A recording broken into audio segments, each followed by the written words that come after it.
I'm joined on Primetime Local News today by a familiar face here of late, Stephanie Dobson. Stephanie joins me for our first interview of 2021. Welcome, Stephanie, and Happy New Year to you. Thank you, and Happy New Year to you too. Well, thank you so much. And we are talking about divorce, as we have been over the past few sessions. And today we are starting part one of a three-part series on a specific topic, and that is talking about the process of going through a divorce. So what exactly does it mean when people talk about process?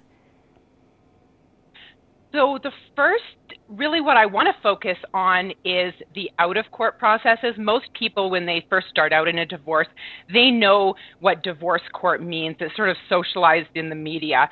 But the out-of-court options that you have, first of all, the do-it-yourself option, also known as what you'd call the kitchen table option, where two spouses are separating and they're sitting down themselves to try to work out as much as they can.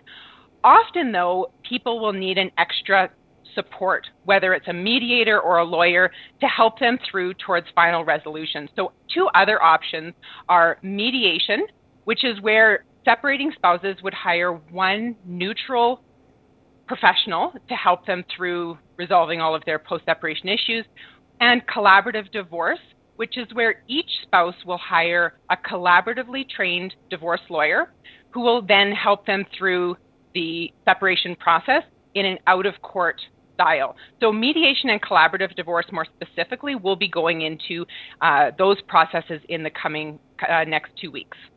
Now, what would some of the benefits be, Stephanie, if you want to stay out of the courtroom? Is there some positives to not taking things through the court process?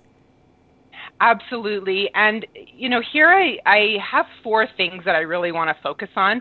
The first one is that of time. The process to get towards final resolution outside of the court process can typically be drastically reduced just by agreeing to stay out of court. I often suggest to families that somewhere between 2 to 6 months on average to get through a separation and divorce when you're staying out of court, when you're committed to that process. Secondly is that of privacy. So during the negotiation processes, when you stay out of court, those conversations and all of that documentation stays private between the two of you. Third, cost. It can be drastically less cost for people to get to final resolution without using the court process.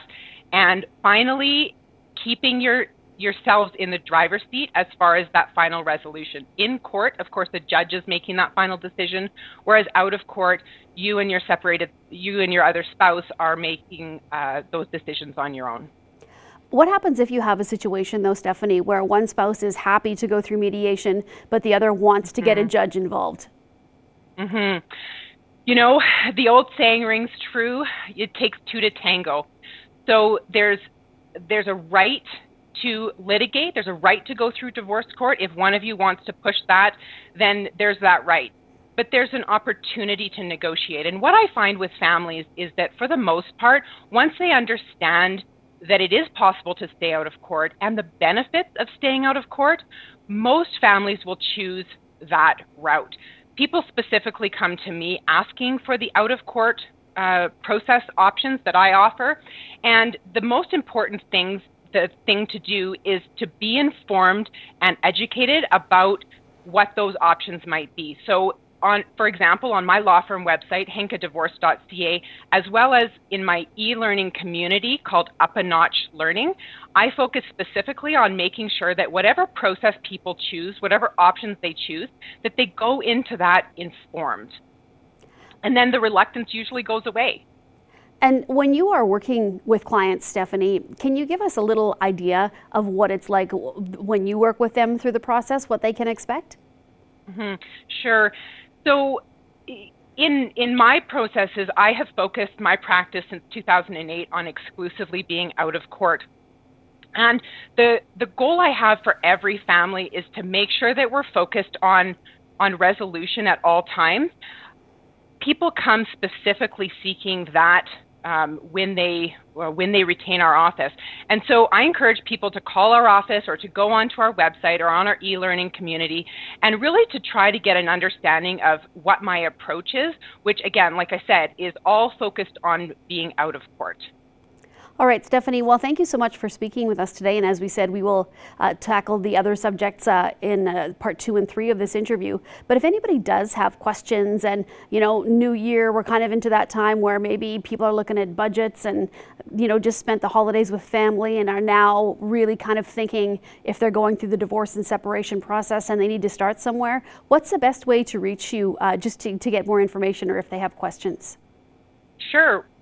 People can always go onto our website, henkadivorce.ca, or call our office and talk to any of our team members who can direct them. Lots of times our team members will spend 20 minutes, half an hour on the phone with people, just giving them that information and making sure that they're making an informed choice as they're going forward. All right, Stephanie, well, thank you so much again for talking with us, and we will chat with you next week. Yeah, thank you for having me.